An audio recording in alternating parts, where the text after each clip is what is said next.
As well. First, thank you very much for coming to the embassy and sharing with us the joy of presidency of the European Union, because we thought that this could also be an event to mark the start of the presidency of Slovenian Union, the President of Slovenia to the European Union, and I'll speak a little bit more about that later on.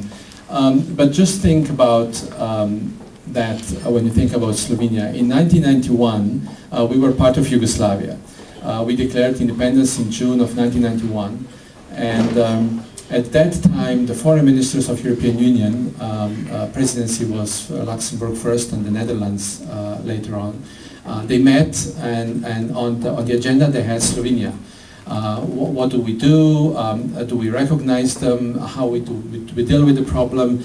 Yugoslavia is falling apart, and that was a big issue for Europe. A lot of discussion was going on in Luxembourg and in Brussels at that time, and that was in 1991. And flash forward 17 years, 2008, and Slovenia is not only member of the same group, but is now chairing that group. We are the one who is putting forward the agenda for the foreign ministers. We'll have a foreign ministers meeting on the 28th of January, and we are the one who are putting together the agenda, and we are putting the issues on the agenda. So that's, I think, itself speaks about the progress that Slovenia made in 17 years, and I think we are very proud and happy how successful we were. So that just, when you think about Slovenia. We came a long way since then. Not only that we are a member of the European Union since 2004, we are a member of NATO. We have forces in Kosovo.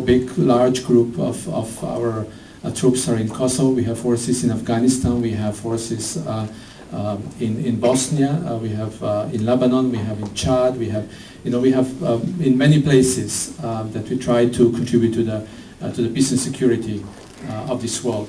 We are a member of NATO, we are a member of the European Union. We introduced Euro very recently, a year ago we introduced Euro, but we are still the cheaper side of Euro, so when you consider traveling, please do come. And I hope by the end of the night that I will see more hands going up of the people who want to go to Slovenia. Also in economically wise, I think we progressed so much from 1991. We had like 4,000 per capita income in 91. We have 22,000 today. So that's the huge progress. We have 6% of growth, economic growth, and all in all, we are doing very, very well in all fields. So it comes to no surprise that Slovenia was chosen to be the first new member of the European Union to chair the European Union. European Union function in the way that the presidency changes every 6 months.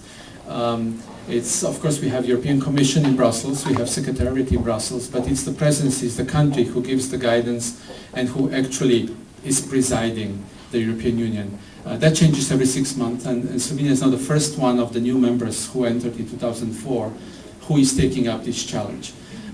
It's a big thing for any country. For a small country of 2 million, it's even bigger, especially if all eyes are on you because you're the first one. And you have to prove that you can do it. What does the presidency do? You chair like 3,000 meetings in 6 months. Mostly in Brussels, some of them in Ljubljana. You chair 10 ministerial informal meetings, 30 ministerial meetings in Brussels. We'll have like 100 meetings with third countries. We are the one who represent European Union with the third countries. We are the one who speak with the United States about European Union, or with any other country. So we'll have a summit with the United States. So President Bush will be traveling to Slovenia in the spring of this year to meet with our Prime Minister and talk about the European Union. We'll have a summit with Russian Federation. We'll have a summit with Japan. We'll have a summit with Latin America. So it's a big thing for a country of 2 million to preside 500 million people in Europe, or to lead, not preside over people, but to lead the people, or to speak in their name, and we are the voice and the eyes somehow of Europe. So that's what the presidency of the European Union is about. Here in Washington, I'm somehow the president of the of the ambassadors, of the EU ambassadors here in Washington, and we meet very regularly here in this same room.